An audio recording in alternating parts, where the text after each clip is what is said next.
Netcasts you love. From people you trust. This is Twit. Bandwidth for Triangulation is brought to you by Cashfly at CACHEFLY.com. This is Triangulation, episode 298, recorded Wednesday, April 26th, for Monday, May 15th. Gretchen, Bakke. This episode of Triangulation is brought to you by Betterment, a smart, easy-to-use, and less expensive way to invest for your financial future. Get 1 month managed free when you make an initial deposit of $10,000 or more at betterment.com/triangulation. Welcome to Triangulation. This is the show where we talk to the smartest people working in technology today. And today I'm super excited to talk to Gretchen Bakke. She is the author of The Grid, The Fraying Wires Between Americans and Our Energy Future. It is a great book. Thank you for coming on the show, Gretchen. It was my pleasure. Thanks for having me. So you are an anthropologist by trade and a professor. What got you interested in writing about the electrical grid? It's actually the story in the book sort of hidden in between the lines, which is that I was really surprised. I'm from rural Oregon, and I was really surprised to begin to see, after a series of fairly catastrophic storms for rural communities, to see people losing faith in the grid as a utility provided, and for them kind of a state provided. It's not where they got their electricity from, but it's sort of who they thought was providing their electricity. This was somehow the state government that was in charge of making sure their power stayed on, and it just in a very non-radical way slipped away from that idea. And that was happening in 2007, 2008. And I thought, this is odd. It's interesting to see this thing like now we think of drinking water in Flint, for example. It's a much more radical example. But just to have people without any fanfare saying, I'm sort of done with relying on this system. I'm going to figure out a backup for myself. And so that's really where it started from, and especially linked to.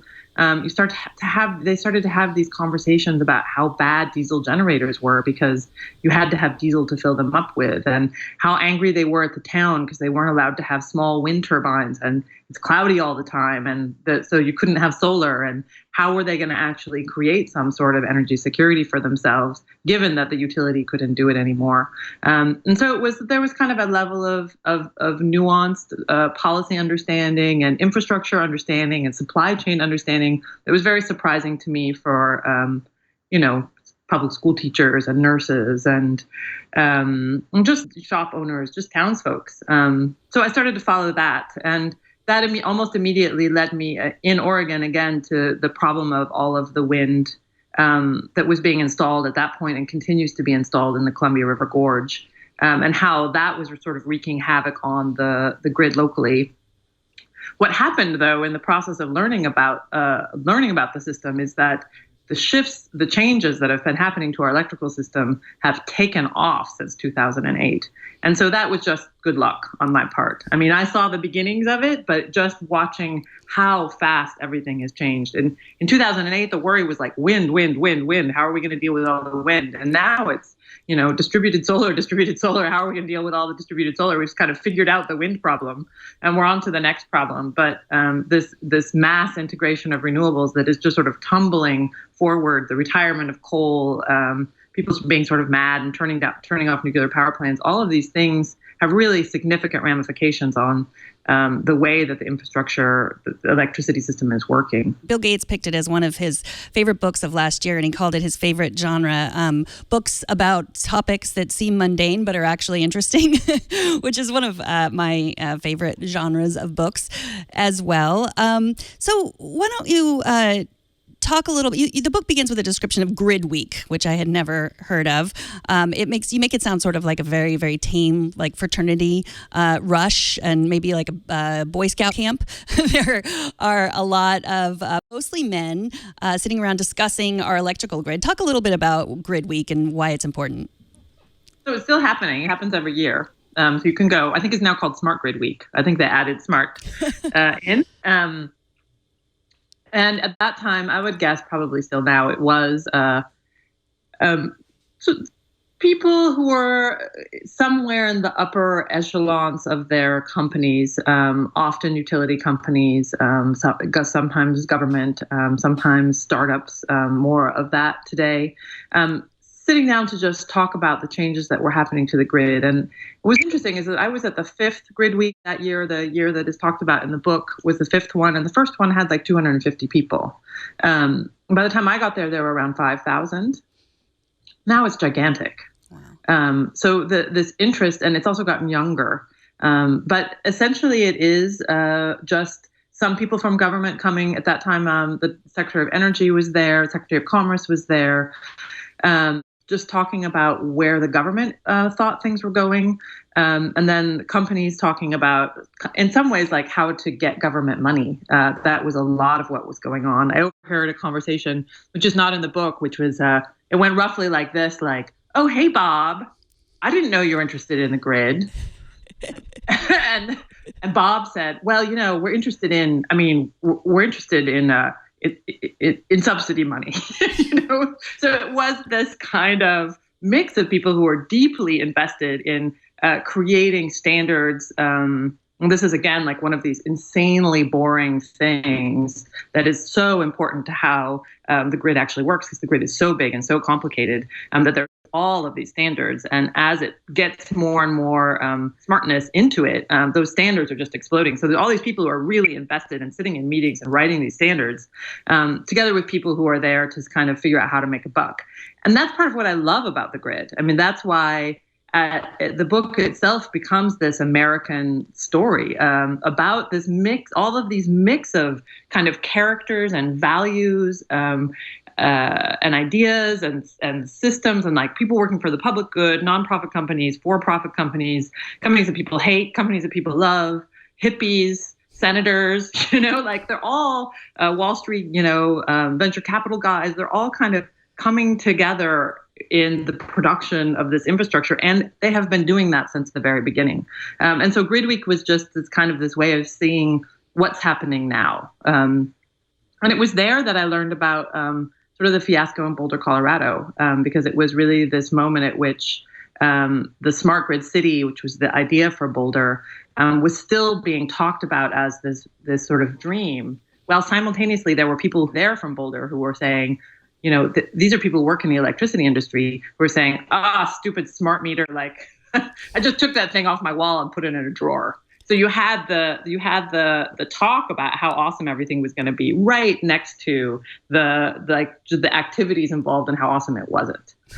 You mentioned before at Grid Week, and you talked about how someone said, "Hey, Bob, you're interested in the grid too," and it's an interesting combination of people who are interested.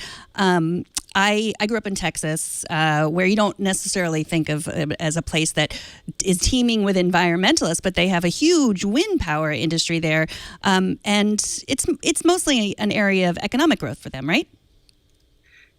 I think one of the things about Texas that's phenomenal is that there is this idea that it's somehow, because there's a lot of conservative politics, then there wouldn't be green energy.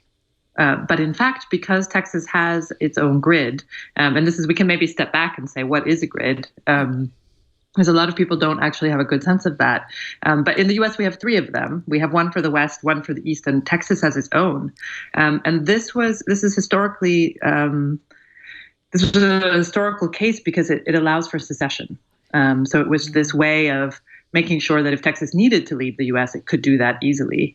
And so they have their own grid. That means that they're not, or they're barely regulated by federal regulation for electricity, because that federal regulation is for electricity that crosses state boundaries.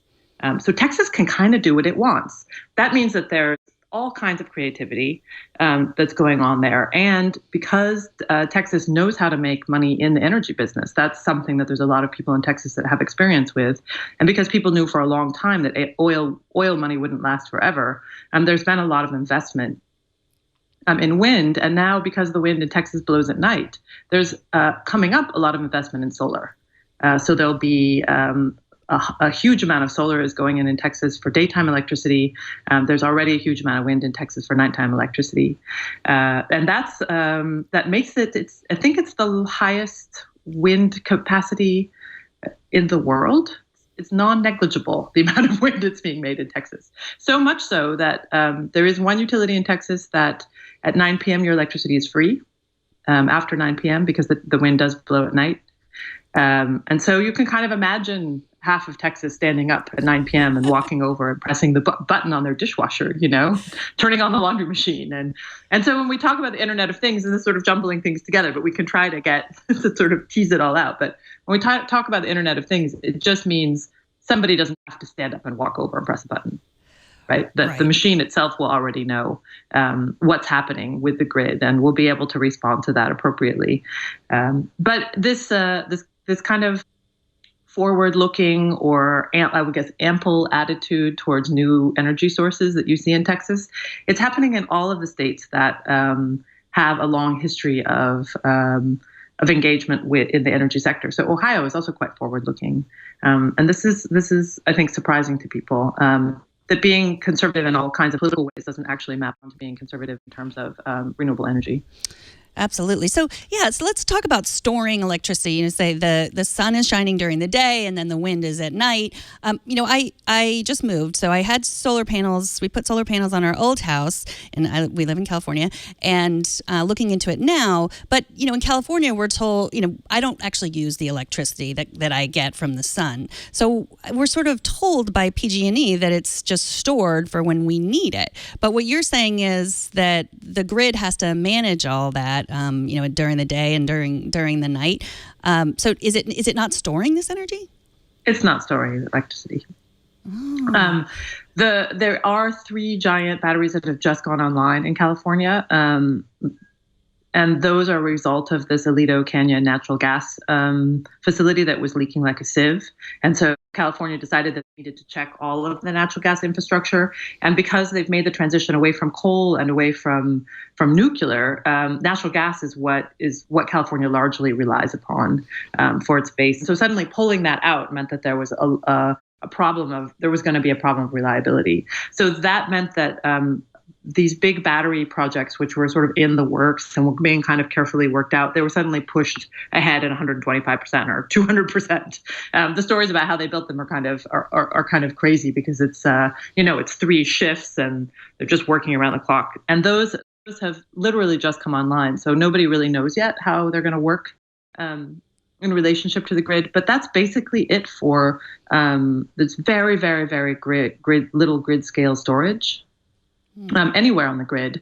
And it's something that's really important about electricity, and both the design of the electricity markets throughout the 20th century and the way that they're treated today treat electricity or conceptualize electricity, think electricity as if it were an object, as if it were a banana.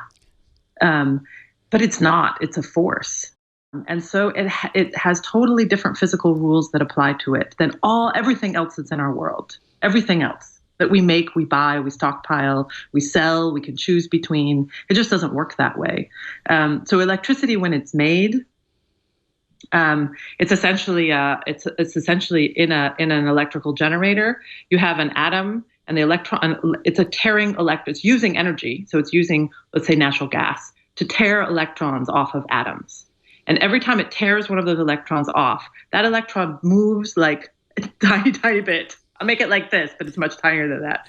And it bumps an electron. It's going at a high speed. It bumps an electron off of an atom that's just next to it. And that electron bumps along. And it hits an electron out of an atom that's just next to it. So each of these electrons is seeking a new nucleus to be attached to. And it's kind of like this domino chain. And what I like to say to people is when you think about the domino chain of these like tap, tap, tap that makes all the dominoes fall down, you notice that there is no force without the domino. It's not that there's something separate from the domino. And that's what's amazing about electricity is that when you look at electrical lines, there is no electricity inside those lines. The lines and the electricity are exactly the same thing. You can't untangle the substance from the force. even though it looks like just cool metal, actually that cool metal is just very apt to losing electrons. Copper, for example, it's very easy for an electron to separate another electron. And that's so we build stuff that we want electricity to move through easily out of conductive materials, which just means they're sort of flimsily attached to the electrons. And you'll notice I don't talk like an engineer about this process. But that happens so fast that when you go to a coal burning plant now, so you throw a lump of coal into a coal burning plant, it's pulverized, it's flash combusted, pow! Within the next second, somebody's using that electricity. Within the next minute, that's about as far as it can go. The production of electricity, how much coal you're putting into that coal burning plant, needs to be balanced because effectively there's no storage for electricity. It needs to be balanced with somebody turning on the light in their kitchen, if you want that light to go on. Right. That's a phenomenally complicated project. Yeah. And then you think like this grid, it's the size of a half of a continent. So it's all kinds of power plants, all different kinds of power plants that are hooked into that system, and all different kinds of loads, which is what we are. Our dishwashers, our lights, our electric cars if we have them, our big screen TVs, our charging our telephones. Every time you do that, there's somehow less than a minute. The thing that's going into your phone battery, or right now into my computer battery, was a drop of water, was a gust of wind, was a lump of coal. It's very, very fast. So with no storage, then balancing something like wind, which sometimes blows harder and sometimes softer, or the sun, which is not there for half of a day, and even has little clouds kind of scud along the sky, and they cover up a solar panel, and electricity dips when the cloud goes over, a little puffy white cloud. So balancing that, making the electricity system not blink out every time there's a cloud in a place that has a lot of solar power, that's a giant project. And that's the project that, in some ways, the title, The Fraying Wires of the book, The Fraying Wires, it alludes to the fact that the grid is quite old.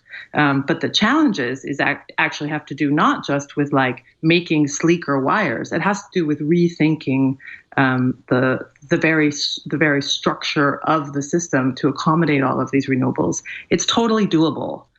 People are often like, it can't be done over 25%. We can't do it. It's just really, really hard. So every time someone puts up a new solar panel, this is done without much consideration of what that actually means for a common electricity system. Because as you mentioned, you're not using that solar power yourself.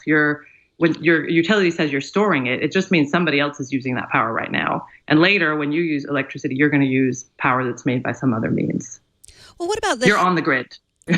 What about the power walls? Elon Musk, the Tesla power walls, like that sort of implies also that, I can have my own storage of electricity, but that's not obviously by what you just described. How does the power walls work? Yeah, so the power wall is interesting. This is the next step, right? So the next step is we have this substantial problem in places that have a lot of solar power called dusk.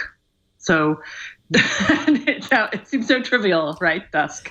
But so at dusk, the sun is beginning to go down. So solar panels, especially ones facing south, are not picking up very much, are not making very much solar power anymore. And yet we're all still really active. And in fact, this evening peak, which is sort of the evening when we all use our power, it's because there are still people at work. So all the buildings are still on. There are people going home. So all the restaurants, all the public spaces are still on. And there are people at home and they're opening their fridge, right? 17 times in an hour before dinner. And they're, right? So all of that electricity is on. So not only is solar sort of going down, but electricity need is going up. And so very often, any kind of solar technology, if they're talking about having storage associated with it, it's often this weird 4 hours of storage. So if you have these molten salt towers, they have 6 hours of storage. Elon Musk's battery, it's okay, you can run things at 4 hours. And what this does is it allows you to take care of this 5 to 9 p.m. period of time without stressing the grid. So just again, distributed storage of this sort, and I'll talk about batteries in a second because they're tricky, but distributed storage of this sort, it means that it's a way to begins to privatize little pieces of the grid, but it's also part of this reconceptualization that I was talking about, where instead of making more generation to balance out the peak, so that's what we used to do. We still do in a lot of places. A lot of natural gas plants are even called peakers because they just turn on at this sort of dusk time. It was always a problem, even before solar. It's just a bigger problem now if you're using solar power, if you have a lot of solar power on a grid. So instead of creating more generation at that time, there's, for example, in solar states, you can have, in Hawaii, 250% of the electricity that's needed at noon is often produced just by the rooftop panels that are already up. So it's a way to store that for these 4 hours later in the day. This is not operationalized yet, but it's the idea. And the place where it does seem to be happening the most effectively is actually Vermont, because the utility, they have a ton of solar, which is kind of weird because it's a gray northern place. But people really like solar there. And the utility is actually helping people afford to have these Tesla Powerwalls and giving the utility access to them. So the utility can store electricity in people's home batteries. And people with solar systems, ideally not yet, but can also store electricity in home batteries. The issue right now is that everybody that's producing electricity is still hooked up to the grid, essentially. And so figuring out how to allow people to go into what's called island mode, so to actually unhook from the grid and use a system inside their house, like a 4-hour battery backup, when that's really good for the grid. And then it's also good for them because tariffs are going to be changing everywhere. The cost of electricity is going to be marked by demand in a way that it hasn't really been before. So you'll have this what's called a time of day rate. And this dusk period is going to be the most expensive time of day. So it would be to the homeowner's advantage, if we're still talking about homeowners, or the renter's advantage if there's solar actually on their roof, to use this home system during that time. It would save them money. But that hasn't been done yet. It will happen. And I would guess that it will be something kind of normal by 2020. But it opens this terrible door, which nobody wants to see opened, which is that once you give people that capacity, they can start to sell electricity between each other. They can go around the utility. So, and that is also coming, but it's very, very scary.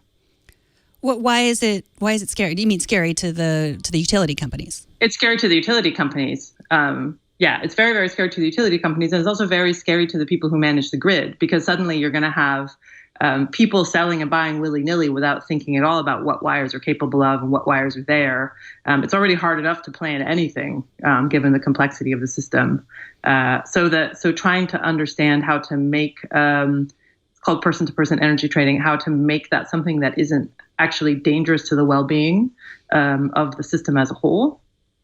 It's going to be a project. And it is happening now. Auckland, New Zealand has a trial in place with 500 different entities that are doing this. And the Netherlands, you should see, they have this beautiful little video about, it's all in Dutch, which you don't even need to understand it. But it's basically like, look at these friendly, nice, good people who can make electricity for you, and they have a platform. So they have sort of an Uber style platform for person-to-person energy trading. So it's the people are kind of like little by little working these things out. But you can see how different from probably your situation even today, of like you're a PG&E customer. You probably don't get to pick anybody else that you could buy your electricity from except PG&E. You have to accept the rates that PG&E gives you. PG&E has to accept those rates from regulators, and those regulators often have to set those rates based on what the legislature has said. So it's just a very, very different. This is how it works right now, and suddenly it's going to become all scrambly. Mm-hmm. Right. You just have to trust that you're making this amount of solar energy and that, that whatever it's worth and that sort of thing. Yeah. But I don't want to sell my own power. I don't want to get involved in that. No, but you don't need to want to. But for the moment, like if you have solar panels, let's say you have solar panels and you have on your roof right now. And this is, again, why people actually like diesel generators. So you have solar panels on your roof and your neighbor has a diesel generator and the power goes out, there's blackout. If your neighbor is allowed to run their diesel generator during a blackout, so they would have light and you wouldn't, because you're not allowed to use your solar panels during a blackout. So that's the first thing. They'll have power, you won't. And the second thing is that if they go into their kitchen and they turn on light in the kitchen, there's all of this very, very heavy machinery inside the generator that is effectively storing electricity in inertial force. So it can change how much electricity output it is making to accommodate that new light. But a solar panel doesn't have that. So even if your system were designed to function for you during a power outage, which is not currently designed for that, but even if it was designed for that, you go and turn on a light, there's no way for that solar panel to produce more electricity at that particular instant. And that's where people start to say, well, then we need storage that can have these, that can be reactive in this way. But actually inertial forces is just a lot easier. I was with somebody yesterday who was referring to it as an anchor. If you don't have an anchor, your boat is going to float away. And it's a little bit like that. It's just inertial force on the system is gigantic, and it allows for a lot of flexibility in this 60 seconds that you have from production to use. It allows for machinery to speed up and slow down to keep everything in sync. Mm-hmm. And you simply don't have that on a home solar system. So these are the things that need to get worked out. It's not that they won't get worked out or that I'm somehow doom and gloom about how it's all going to go down, but it is why people are using to put diesel generators, connect them to their house rather than to put on a solar system. Mm-hmm. We've talked a little bit about dusk and when we don't have enough power. I want to talk about what happens when there's too much power, too much wind, too much power to the grid. But first, I want to take a minute to thank one of our sponsors. And speaking of technology that holds up the world, you can also use technology to invest and help you manage your money. Everyone needs to invest for their financial future, for themselves or their family. And we're geeks. We like to use technology to do it. And it is easy to use technology with Betterment. Betterment is the largest independent automated investing service. It's changed the industry by making investing easier than you've ever seen it. It's at a fraction of what you would pay for traditional financial services. You've seen tech transform commerce, entertainment, ride sharing, home security, but you can also use it to invest better. Betterment combines smart technology with human advisors to achieve optimal results at every level of investment. Customers gain access to a team of CFP professionals and licensed financial experts who monitor accounts and are able to answer your questions. You also receive planning calls and notifications throughout the year, just little check-ins that help you invest. Betterment's goal-based investing framework and advice algorithm will let you know if you're on track in just seconds. You can also securely sync outside investments with Betterment so you can see your total net worth all in one place. Smart deposits allow you to automatically invest excess cash. So you want to save and invest that money, but who can remember that when you have extra money? That's why Smart Deposits uses an algorithm. Retirement Guide provides a consolidated view of your retirement and calculates your retirement gap. Betterment's tax loss harvesting will help lower investment taxes and then increase after-tax returns. There's no trade, transaction, or rebalancing fees, and there's no minimum to sign up. Through global diversification, smart rebalancing, and lower fees, Betterment customers can expect higher returns than a typical DIY investor. Their end-to-end investing means faster cash transfers, tax forms available at the earliest possible date, and secure investing. As with everything in life, investing involves risk. Right now, get 1 month managed free when you make an initial deposit of $10,000 or more. To learn more, visit betterment.com/triangulation. That's betterment.com/triangulation. Betterment, investing made better.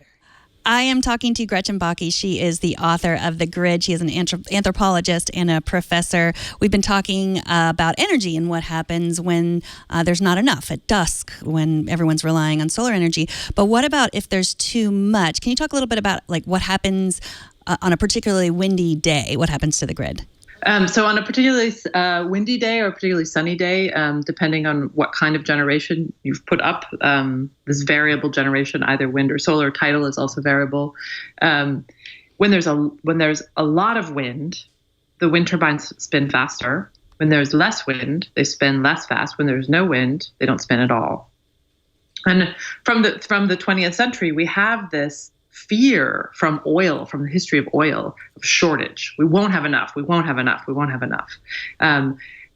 But actually, with renewable power, the problem is often that we have too much. It's very easy to just produce too much electricity, and not too much necessarily all around the clock, but too much for a particular period in time. And because electricity production and electricity use has to always be balanced, if you suddenly flood the grid with a bunch of electricity, you have to find people to use it. And you have to find people to use it, and you also have to have the carrying capacity. So you have to have the lines to bring that electricity to the people who will use it. And the way it used to work in the old days, when things were simpler, is that somebody at the utility would call up somebody who had a plant who was like making paper, a paper mill, for example, and say, "Hey, could you maybe like work a little harder right now?"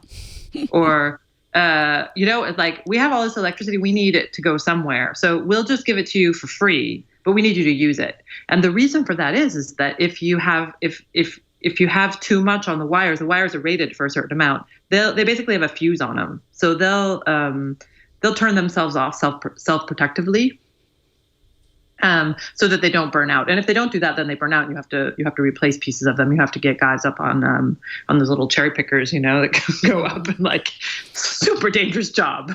But they know what they're doing, but super dangerous job. So you don't want that. It's very expensive. So the lines, they click off, just like your house's surge protector would click off.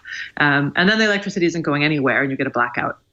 So there's, in a way, like, you can see a blackout as being kind of a lovely self-protective mechanism for the grid, but it's not great for us. And it's really not great for computers. And just any industry that shuts down when there's a blackout has to put a lot of energy in to start back up again. So when I say that at noon in Hawaii now, they regularly are producing 250% of the electricity they need, this is a crisis. Right. It's for Hawaii. It's also great because Hawaii has the most expensive electricity in the country. They have oil that comes in on tankers. Then they have to like run that oil through a pipeline from the port into the power plant. It's phenomenally expensive. There's all kinds of risk in terms of environmental sort of destruction as those pipelines leak, or there's all kinds of problems. So suddenly they have the solar resource, they're using it, but they have too much. They have too much at noon. So it's sort of the testing ground right now. If you want to go on vacation and learn about the grid, the place to go is Hawaii. That's good. I can write it off maybe. Exactly. Your book also contains this fascinating backgrounder on electricity, the history. And one of the things I loved reading about was that we discovered electricity long before we knew what to do with it. Can you talk a little bit about that?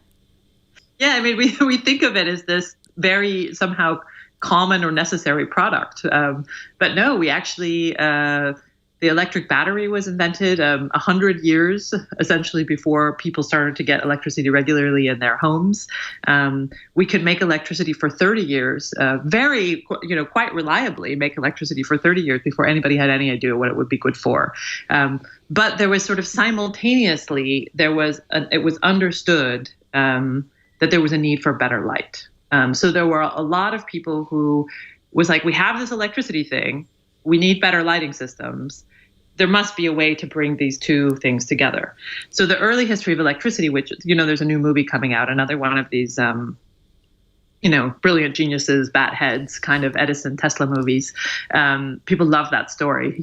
They just love it. It never gets old. But what was actually going on there was a man before Edison whose name was Charles Brush, who had invented a lighting system that was quite popular. There were 17 brush grids in New York before Edison had his first grid, came on in 1882. So in a way, this idea of like, how will we make a system that uses electricity to make light? What are the physics of that project? What are the economics of that project? Who will we sell it to? It's a very capitalist story. It's about creating a product that one can actually somehow get people to consume, and who those people will be, right? And in the early days of electricity, those people were rich people and companies. And that was true all the way through until the 1910s, 19-teens, about 100 years ago. There was a guy in Chicago who had been Edison's personal secretary, and then took over the Edison franchise in Chicago, who realized that actually you could make a lot of money on electricity by selling it very cheaply to a lot of people. And he began to build these systems that became universal electrification. In the Great Depression, it became universal electrification because the cities were actually largely electrified following Samuel Insull's model, and the rural areas were still dark. And so as it became understood that electricity was some kind of common good that would provide for the uplift of the entire nation, the government stepped in during the Great Depression to make sure that the whole nation had access to the same quality of electrical service, even in places where you could never make a profit off of it. So that's how we got universal electrification. And then the electricity story really changed to be about what can we sell people that will make them use more electricity. So you can see the 1950s as this sort of, stupendous story of figuring out what to sell people so that they would use more electricity, so that their electricity bill would go up, because once everybody had access to it, it was priced very, very low, continues to be priced very, very low in most places in the United States. The issue was get them to use more.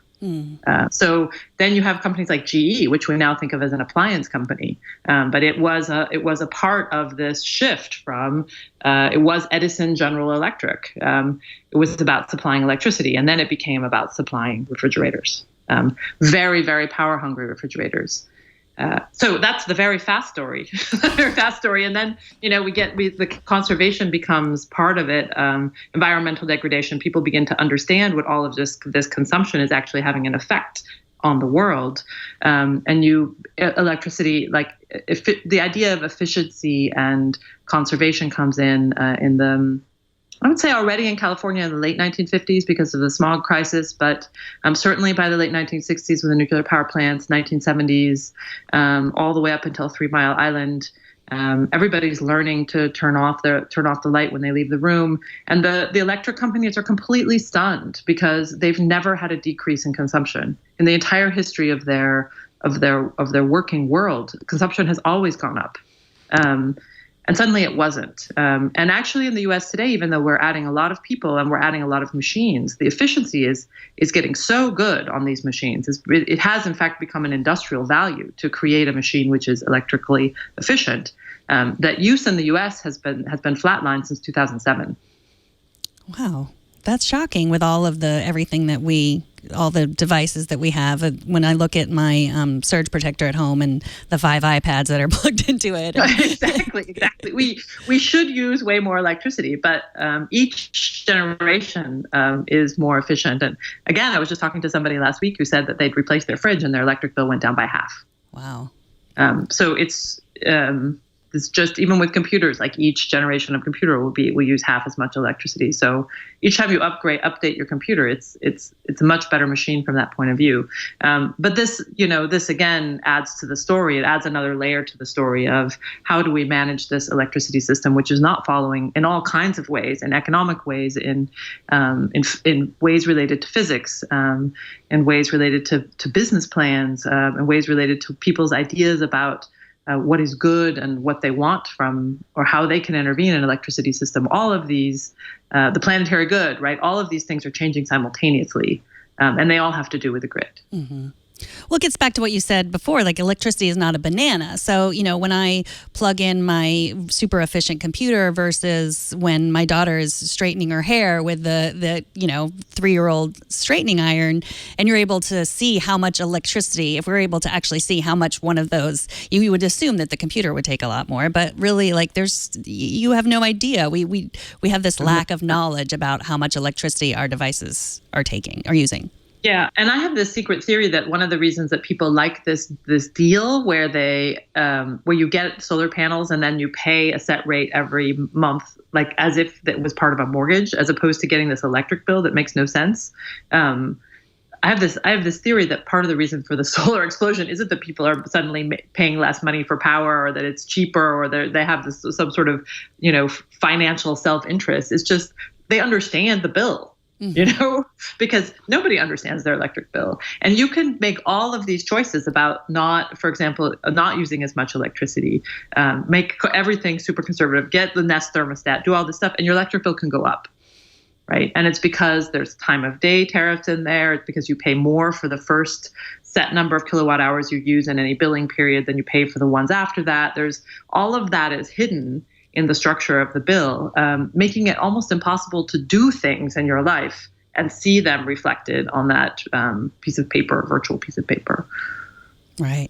Yeah. I mean, that is the transparency is what we're missing. And that's one of the things I also really loved about your book. You go into this very clear description of what voltage means. And I won't ask you to explain it here, but definitely it's in the book. And, it's something that you don't necessarily think of, but, you walk through it in a way that's really easy to understand for non-scientists. So. Yeah. And I did that because I needed to know how. I mean, I really am an anthropologist. I was an anthropologist of art before I started this project. And so I was like, I don't understand voltage. I'm going to pick up a book, right? There is absolutely no way. There is nothing out there that helps regular people understand how electricity works. It's all written for engineers. And so I said, I'm going to figure out a way to talk about these things that anyone can understand. That I would have understood, 3 years earlier, my 3 years earlier self. And so I spent a lot of time writing all of the descriptions of the physics and then giving them to people who were actually electrical engineers and saying, is this actually right? Like if I use all of these words, which are none of the words that you use, right? And no formulas, nothing, none of that, does it actually capture what's happening? And so in the end, I got to a description which they agreed made sense and which anybody can understand. I find myself, because I understand technology, but then when we start talking about wireless charging and, why can't we just charge our devices in the air, that sort of thing, then I get to realize wow, I understand everything except for how the electricity gets there and how all of that works. And I feel like I need an electrical engineering degree to understand it. So let's talk a little bit about wireless charging. I mean, you talked about Tesla and Edison, and now everyone's fascinated with that story. And I mean, maybe this was a gap in my elementary school 1980s education, but I remember learning again and again about Edison, but not about Tesla. And now you hear a lot more about Nikola Tesla. Do you think that has to do with our fascination with wireless charging right now? Yeah, actually, that's an interesting point. I had not thought of that, but I think he's a very sort of sexy guy for nerds, and there are a lot of nerds, there's a lot. And there's something, he's super bright. He's super quirky. He had, obsessive compulsive disorder. So he was always, washing everything. He couldn't touch a woman because they oozed, it's just he's just this sort of wonderful story, also embedded in this 16-year-old who figures out how to create he's not 16, he was 19. I don't know, but he figures out how to create an alternating current motor, which was the big problem with alternating current. Wasn't that you couldn't make it. In fact, most generators were alternating current and then converted to direct current. This is, for people who love this Edison Tesla story, this is going to make total sense, right? But he figured out how to make, but you didn't have a motor. So the motors actually ran on direct current. And he figured out how to make an alternating current motor, which is why we have the grid we have today that runs on alternating current. He figured it out in the dirt with a stick, right? So Edison was not that guy. Edison was not particularly bright. He was not particularly well educated. He was incredibly stubborn. And he had this amazing ability to disregard everybody's advice. So people would say to him, you can't put more than, this is in the book, but you can't put more than 7 lights on any generator. This is against the rules of physics. Electricity does not work that way. And he was like, phooey, we need more lights than that. Mm-hmm. So he worked in practice, not in theory. At Tesla, he worked in theory, not in practice. So, and some of his theory, his tower with the balloons that was going to use the electricity in the ionosphere to give all of us electricity infinitely, that. None of that. It was a great idea. He got a lot of funding for it, but It was never written down the plan exactly, and nobody can figure out how it would actually be possible. So he was sure, and since he was brilliant, maybe he was right. Maybe he was sure and it died in his head, or maybe he was wrong. But he's fascinating. We don't know. But the idea, the fact that wires are irritating is the truest thing. Right? Like people are done with wires. And electricity, you kind of need wires. So the question is how to bring these two things into relationship. And wireless charging, you see this, when I wrote the book, it was just beginning, but now it's quite common that you would have a little circle. They have at the coffee shop down the street. There's like little circles on the table. And if you put your phone there, it charges while it's there. This wireless charging that goes about 2 feet, maybe even further than that, so that, for example, anything that's tuned, your device would still be tuned to something that's behind your wall. So you wouldn't have electromagnetism going through your body, but your phone would still be being charged. So the wires would still be there, but they'd be inside the wall, and all of your stuff would seem as if it was magically just always had a full charge. That exists, and there are companies that are sort of duking it out behind the scenes to bring something to market, but it will come to market. And then as islandable grids, you're seeing this in Australia already, where you have a little town, and then there's what's called a feeder wire. So it's this one wire that runs forever to the nearest generating plant to this town, right? And then if there's a windstorm, that feeder wire comes down, the town has no power, and somebody has to go out and fix it. So one of the things that's beginning to happen with those kinds of wires is that as microgrid technology gets much, much stronger, those towns are being converted into microgrids, and they're taking the wires down. So that sort of wirelessness, it will clean up some of the wires that one sees driving around. Nantucket is another example. They have a cable that goes from the mainland, I think it's 26 miles out, that runs along the seabed and then up to Nantucket. It's a place where I know they don't have any plans to do this. They just got a new wire, which they're really happy with. But it's a place where you could conceivably put in a microgrid, and that would have the same kinds of problems as the big grid. So they would still have to figure out how to balance the variable renewables that are in there. But that's being worked out too in usually rich islands, or in places like Australia where you have sort of relatively speaking wealthy towns that are fairly isolated. So some of the bigger wires will come down, but effectively, because the wire and the electricity are the same thing, you can't get rid of the wires completely. Yeah, I mean, it's really interesting how we've gotten, you write about how we've gotten used to like just pulling things out of the air, music or movies, power, and that that's what we've come to expect. You write that consumers are not the arbiters of the grid, but their predilections do affect it. So can you talk a little bit more about that?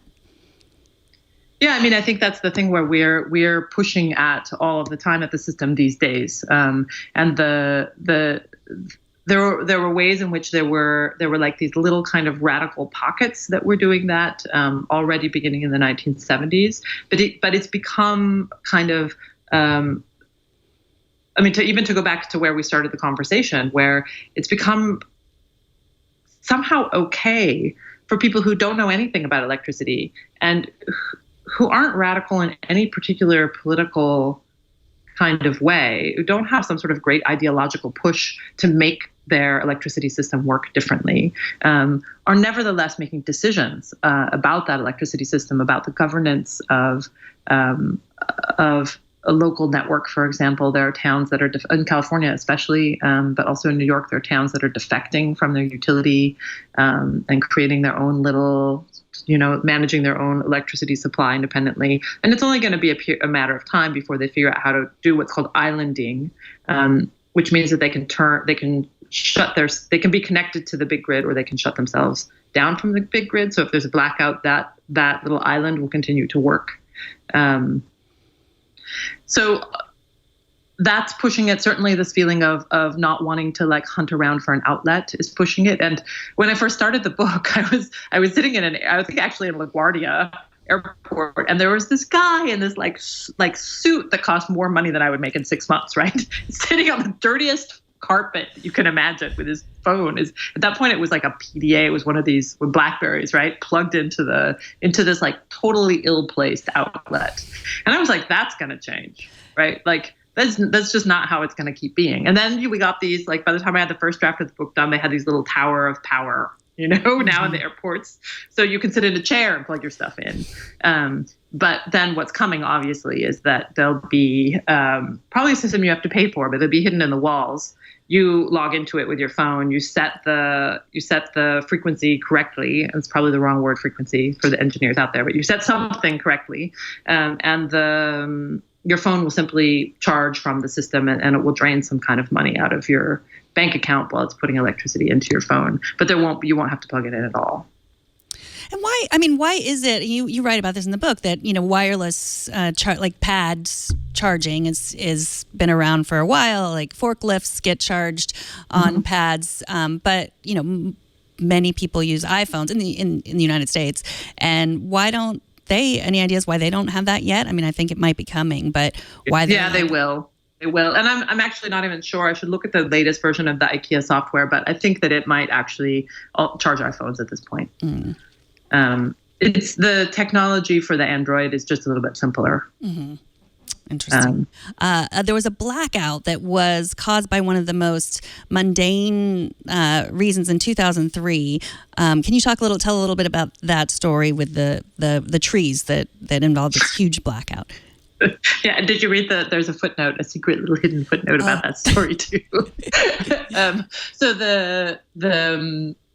it's the 2003 East Coast blackout, which was massive. It was massive. I can never remember the number of people that were actually blacked out, but it was all of the East Coast for a day and a half, I think. And it was caused by 3 overgrown trees, and a computer bug in Ohio. So I don't even know what else to say about it, but it could become so.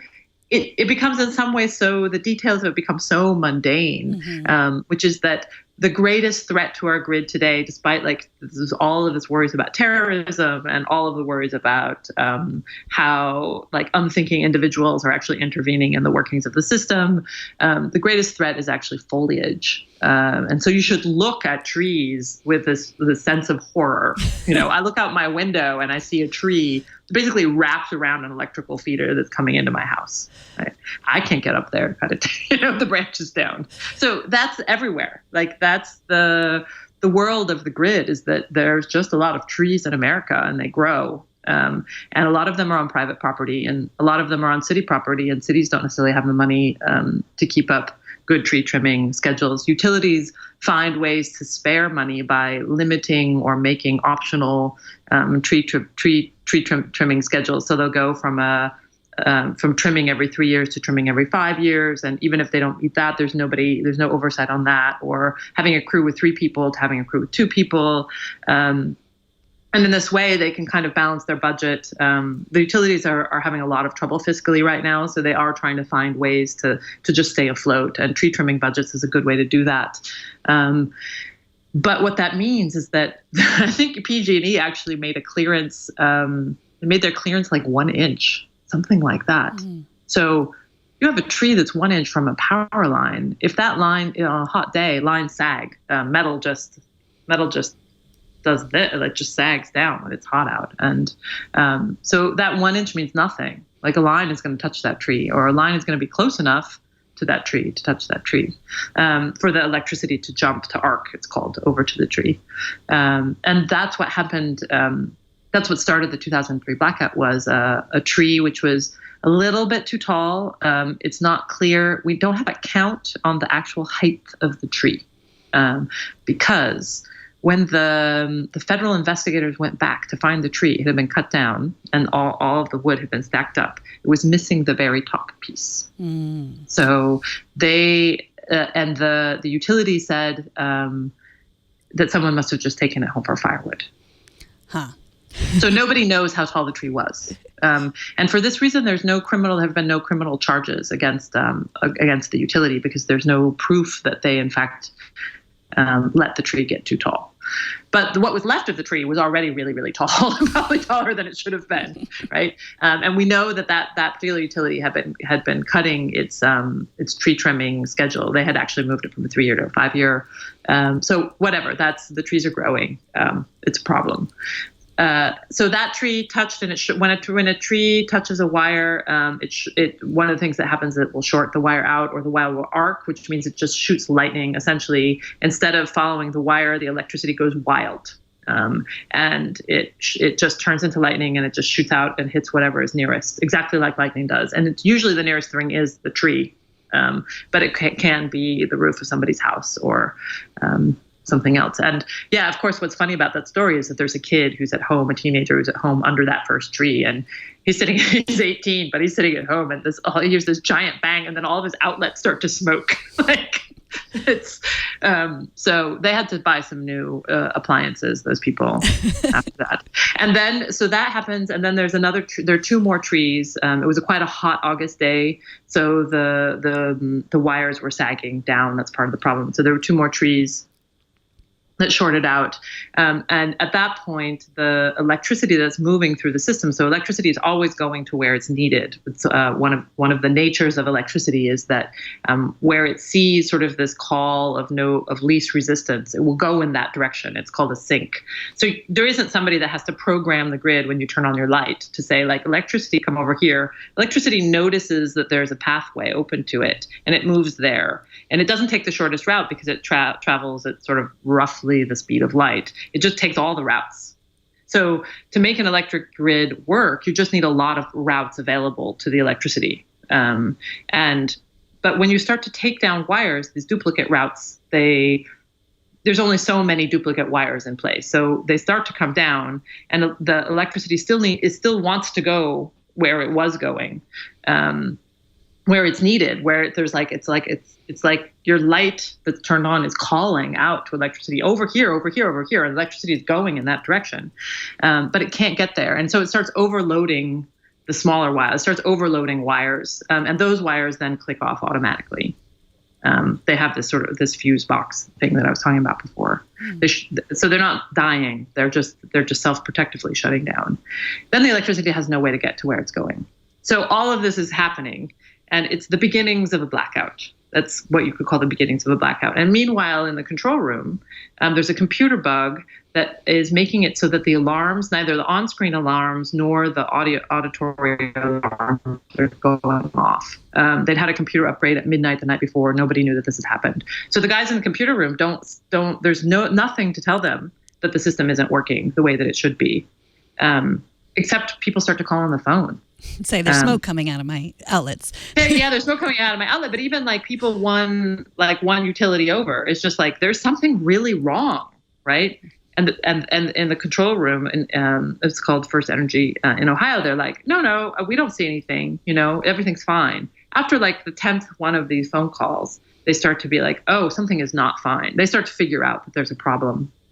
And thanks to the Cleveland Plain Dealer, by the way, a shout out to them, because they did all this research. I just read through their archives they have records of these telephone conversations, which are absolutely hysterical. Hysterical in retrospect, not for the people who were in them, but in retrospect. And they did all of this work reporting on the ways in which the various parts of this blackout kind of complemented each other to produce what effectively happened. And the blackout spread because Ohio, because the electricity was doing this, instead of going to where it was being called, it was trying to go and couldn't go. Ohio looked to the East Coast like a giant sink. It looked like there wasn't enough electricity in Ohio. So because the grid is interconnected, all of this electricity came flooding out of the East Coast into Ohio, which was a system that didn't have enough lines to even deal with the electricity that was there. So it comes flooding into Ohio, and suddenly it basically bounces back. There isn't a sink in Ohio. There's too much electricity in Ohio. It bounced back, back over. So the East Coast, New York State, the first thing they see is like this massive pull of electricity out of their system, and then this wave crashing of electricity, and it's going to destroy everything, right? It's going to burn out everything. It's going to start destroying power plants. It's coming in just in a way that it cannot be controlled. So they just shut everything down. They shut down the lines that connect them to Ohio. So that's how you get the blackout in New York. It was actually self-protective. It was like everybody needs to stay away from Ohio. So when people say a cascading blackout, is that there's a little thing that turns into another thing, that turns into another thing, that turns into another thing, right?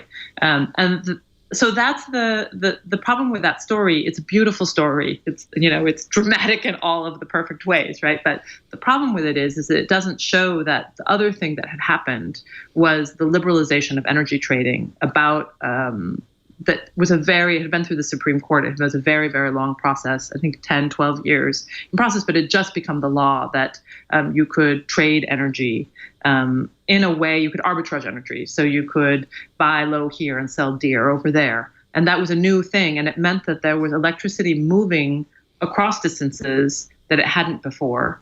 On a system that was not built for that kind of power exchange. And it was moving in all kinds of different ways that it never had before on that system. And so there was a kind of vulnerability that hadn't been worked out yet on the transmission system, on the big system, that as soon as like one or two little things go wrong, it just cracked apart.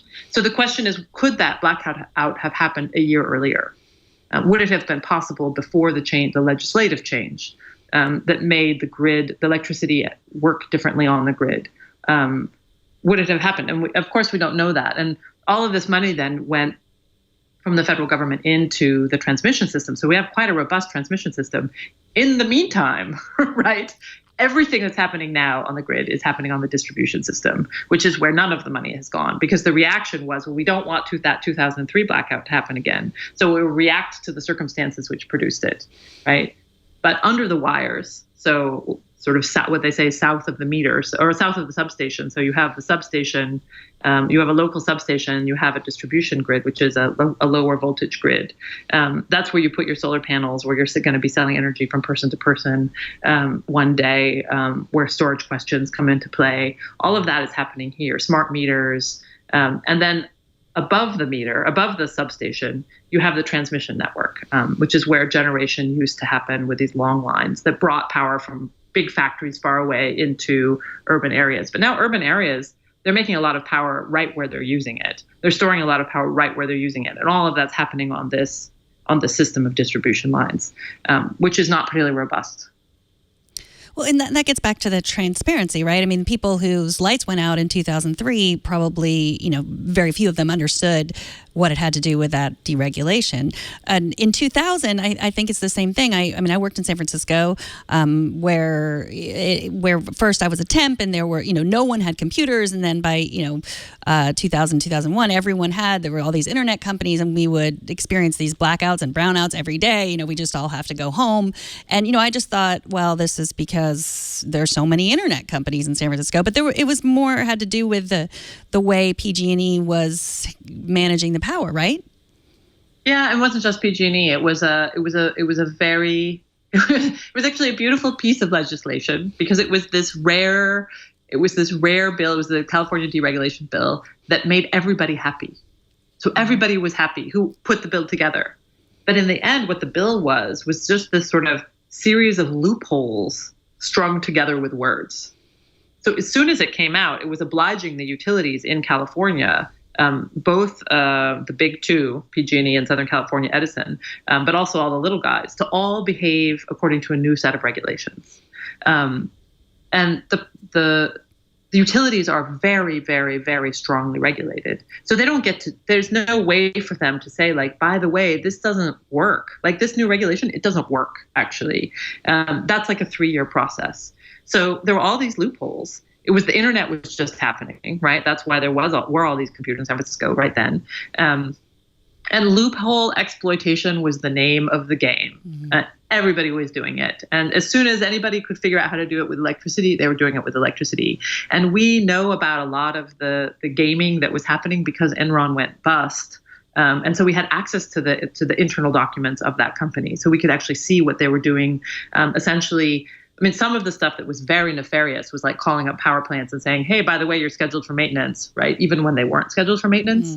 But there was a lot of the most sort of mundane thing is that there's only a couple of places where the grid, the Northern California grid and the Southern California grid, tie together. And Enron bought most of the transmission space on one of those. And then they would just report, "Oh, it's full."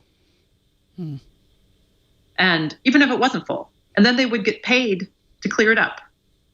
They would just like make money to produce space on a transmission line that was full of space to begin with. So they did a lot of stuff like that. They would go up through Oregon and then back, down through, I guess, Nevada, and then there would be electricity that was made in California that nevertheless crossed state lines. So it looked like it was made outside of the state. And then California, the utilities would have to pay 3 times as much for it, but they couldn't pass that on to the customer. There were all of these ways of just like sucking cash, companies just to suck cash out of the utilities who they couldn't fight back from that. And they just had no means. There was no structure for them to say like, this isn't working for us. And PG&E in particular has a very long history of not being a kind and gentle utility to its people. And so people don't like them. In this particular case, like they were having a horrible time.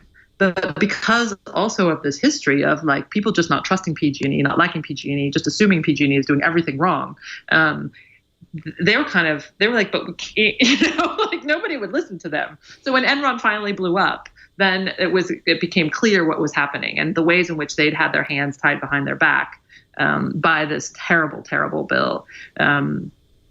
And every time now I see arguments happening in legislatures, state legislatures, and also the federal government, where that goes on forever, and you get these bills that are like 10 million pages long, and half of everybody is really pissed off at the other half of everybody. I think that's right. That's the right way to make a bill. Because if you just look at that California deregulation bill where they were like, yay, everyone's happy. It's like happiness is not how you run an electrical system. Right, that's just not how it works. It's probably not how you run a government either. Right. All of that debate that seems like it's going nowhere. In some cases, probably it's going nowhere. But I think in many cases, it's about people who understand systems trying to make that understanding be a part of a piece of legislation. Mm-hmm.